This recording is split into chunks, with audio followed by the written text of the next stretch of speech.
अस्सलाम वालेकुम दोस्तों, मैं हूं हाफिज़ शहजाद। तुसी देख रहे हो मेरा यूट्यूब चैनल। तो दोस्तों टाइम हो गया तकरीबन कोई 10 होना लेन। हाँ जी रिसान, क्या कह रहे हो? मैं कह रहा हूँ मैंने तो ये दिए तो लकड़ियाँ। अच्छा तो भाई वो मेरी मम्मा का खाने में आई थी 10 रुपए खड़े हैं। भाई ये 20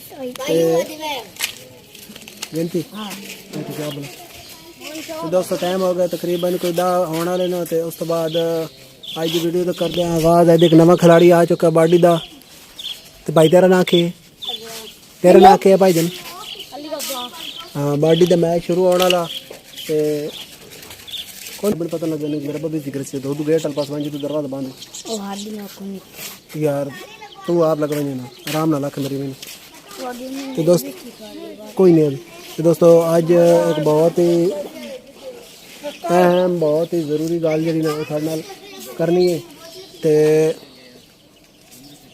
ये दोबारा रौला पाया कि किस टाइम कोई शरारत कोई करेंदा, किस टाइम कोई करेंदा। मैं जरा गल बात करनी नहीं देंगे। तो अज बहुत ही अहम थोड़े नाल गल करनी। तो दोस्तों साढ़े को अज राती आई है बारिश तकरीबन आधी हो साइड गेट दवाई गेट है साइड दवाई। तो बहुत ही अहम थोड़े नाल गल करनी है। तो उस तो बाद राती साढ़े को बारिश आई है। तो वो पर करके ना पानी खलोता। उस तो बाद इस साइड भी ना वो अगे करके पानी खलोता। बारिश आई तकरीबन सुबह कोई फजर की नमाज तो बाद यानी कोई 4:30 बजे फजर की नमाज होती थी। 4:45 बजे ना बारिश आई है। तो वो मेरा बूत एक ना साढ़े पड़ोसी है वो दसते पैन भाई सुबह साढ़े मस्जिद प्रोफेसर साहब ने जमात कराई है। जमात करा के तो ना की दुआ जी ना वो कबूलियत की घड़ी आई। तो अल्लाह ताला फौरन सुन ली। तो उस तो बाद अल्लाह कीता ना बारिश आ गई। वो बारिश जनाब आई है तो सारा माँ भाई यार आराम ना मेरे भी ना कहें अबू बिजती कर हो तो दिलक भाई।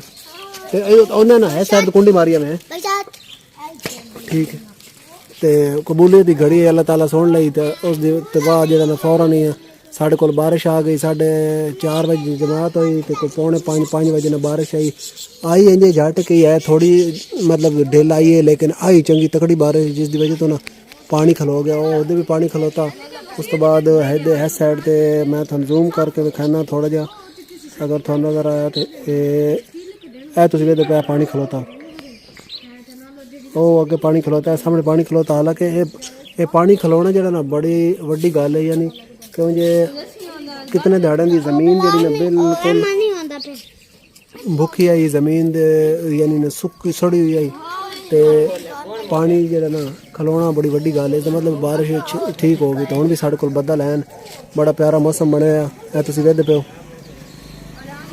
तो एक मिनट में देख लो माई कहानी चलता पाया। तो बदल हुण भी बड़े न हबस बनी है चंगी जिस तरह सावन में हबस होंगी। तो उम्मीद तो बड़ी है भाई जरा ना है मेरा भतरिया बिलाल का पुत्र है। तो यह जरा ना पिछले पासों कैमरे दे हो के वेदा पे भाई बंदी क्या बनता क्या पाया अगे फ्रंट तो नहीं आता पाया। तो हुण भी बदल बने ना अल्लाह ताला और बारिश देसी हबस भी बनी है। तो हवा बिल्कुल बंद हुई। तो अल्लाह ताला इंशाल्लाह देसी अल्लाह ताला पहले भी दी तो होर भी देसी।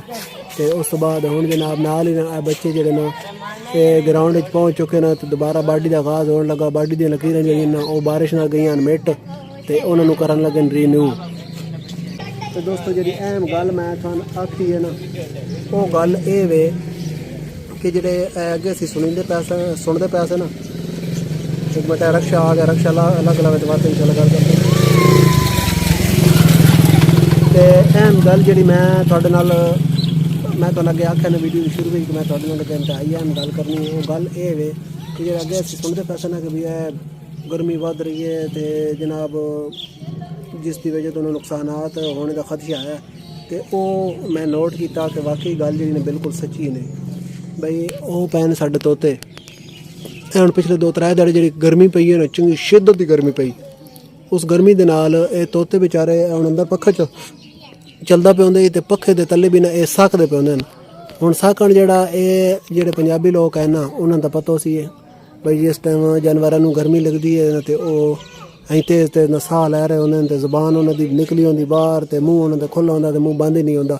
इस साड़ी पंजाबी भी चाह दिन सकते तो हुण पता नहीं उर्दू भी जिन्होंने क्या देने इसका मैंने को नहीं पता। ये तोते जड़े ना इन्हों की भी बड़ी भैड़ी हालत है। ये बेचारे ना ਗਰਮੀ ਤੋਂ ਪੱਖੇ ਦੇ ਥੱਲੇ ਵੀ ਸਕਦੇ ਪਏ ਹੁੰਦੇ ਹਨ। ਜੇ ਇਹਨਾਂ ਨੂੰ ਕੂਲਰ ਥੱਲੇ ਰੱਖਿਆ ਤੇ ਵੱਧ ਜਿਹੜਾ ਨਾ ਇਹ ਕੁਝ ਵੀ ਇਹਨਾਂ ਦੀ ਹਾਲਤ ਬਿਹਤਰ ਹੋ ਜਾਂਦੀ ਹੈ। ਤੇ ਉਸ ਤੋਂ ਬਾਅਦ ਜਨਾਬ ਨਾ ਮੈਂ ਵੇਖਿਆ ਕਿ ਸਾਡੀ ਇੱਥੇ ਇੱਕ ਮੁਰਗੀ ਵਧੀ ਹੈ। ਹੁਣ ਅੰਦਰ ਅਸੀਂ ਡੱਕੀ ਹੈ, ਉਹ ਸੰਡਾ ਦੇਣਾ ਅੰਡੇ ਵਾਸਤੇ ਡੱਕੀ ਹੈ।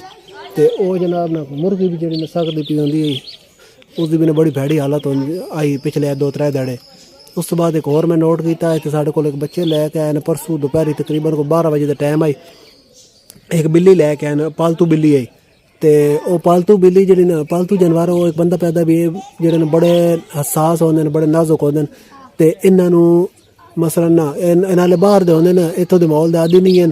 तो इन्हों रखना पौंदा AC तले रखना पौंदा, AC दे टैंपरेचर तले ठीक रहते हैं। बाकी नॉर्मल जो टैंपरेचर है ना पखे का या ऊँच इंज अगर बाहर है गर्मी तो कड्डो ना तो ये मरन टुकते हैं। तो वही हालत उस बिल्ली की भी हुई है। वो बिल्ली ने बच्चे पकड़ के लैन पता नहीं उन्होंने भजाई वते हैं या क्या चक्कर बना, वो बेचारी भी सख्ती पी उसका साह ना जाता पाया। वो मैनू ना आख्या बई ये जरा ना सन पानी दे हदी उधर दरवाजा बंद उधर दी बाई तो अपना ना मैनू ना आख्या बई सन पानी दे ताकि असीं इसमें पानी पाइए। तो मैं उन्होंने बात मैनू आप ही याद नहीं जाने ये असीं दूजा पानी पिवाया था कि बीमार ही ना हो गए। मैं आख्या भैया मैंने को नहीं पता ये थाना अगर इस गल का पता ना तो मैं तो बिल्ली रखी कभी नहीं अगे ना कोई इस तरह पालतू जानवर बाहर का कोई रखा। तोते रखे होने इन्हों की तकरीबन साढ़े नॉर्मल जी इतने पर इन्हों की खुराक चलती ना अज ना करना का नॉर्मल जी खुराक चलती ना वो ही मतलब खाते पीते हैं बाजरा खाते ना तो उस तो बाद पानी पीते ना तो वगैरह वगैरह। तो मैं आख्या मैंने तो पता कोई नहीं, तो जे अगर थानू को पता तो है तो बेहतर है तुसी ना इनू घर लै वजो। ये ले एक मिनट रोको, बेहतर है भाई घर लै वजो। घर वन के ना इनू अगर तुसी वखरा कोई खास पानी पिवांदे हो तो बात इन्हों वो ही पिवाओ ना कि ये वाला पानी पिवाओ। ये वाला पानी पिवाए हो सकता बीमार हो वजन। दाए सवेरे तो मेरे पीछे लगवाया तो बला दे रहा हूँ। अच्छा तो दाए सवेरे तो मेरे पीछे लगा मैं ना माइक ऑन कर दे मैं ना बोलना तो मैं ऑन करके देना ना पे नास पे आके सामने वालेकुम सलाम केड़ा हाँ जी वो मोड़ चो ना खब्बे हाथ मुड़े तो अं खलोता लियो सैन पापड़ा नीला मलाई आता। तो उस तो बाद इधर जनाब ना बाडी का ग्राउंड तैयार हो रहा। अगे ग्राउंड की लकीर शकीर लगी जान राती तो बारिश आई ना तो उस तो बाद जो लकीर खराब हो गई हूँ नवे सिरों ने गेंती लैके तो छोर जनाब लकीर लैंदे पैन तो तोते भी तुम वेदे पे आई वाह वाह खुश बैठे ना बाहर थोड़ा जो माहौल सही है। अच्छा एक मैंने गल तुसी दस्या है जे अगर तुहानू पता था ए सामने साढ़े को प्लाट है ना ये तुसी वेख रहे हो इहदी जिहड़ी मिट्टी है ना ये जनाब जिस टाइम बारिश आउंदी ना तो काली स्याह हो वैंदी उतली जिहड़ी है इसका हिस्सा ना उतली तय जिहड़ी ये काली स्याह हो वैंदी पता नहीं है क्या चक्कर है। जी सुनाओ क्या हाल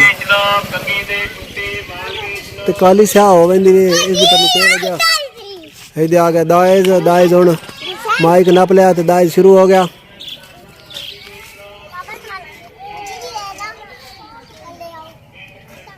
हाँ दाइज क्या बोलना है पापड़ नहीं बोल दो और क्या था ना था अब इधर आओ ना तो इसलिए रखा है क्योंकि अंदर गर्मी है ना तो आज मौसम बाहर सही है ना इसलिए इनको इधर रखे ख्याल। हाँ ताकि ना ये मौसम सही है बाहर तो ये भी बेचारे ना एंजॉय कर सके। अंदर गर्मी होती है दमनी वैसे ही शायद और कुछ बोलना है तो नहीं तो फिर मैं बंद करने लगा। छत पे मुझे क्या पता है अभी उनसे पूछ रहा उससे पूछता हूँ।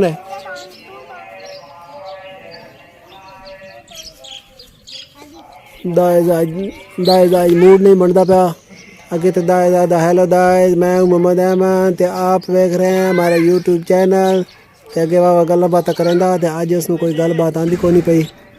तो ये दोस्तों गल आई जी बहुत ही इंपोर्टेंट आई कि वाकई गर्मी की शिद्दत की वजह तो बेचारे असी इंसान हाँ ना असी तो चल वध भी गुजारा कर वैसे कोई ठंडा पानी शानी पी लिया तो कोई और अगे पिछे पक्खे थले कूलर थले बह गए तो साढ़ा गुजारा हो पैंदा।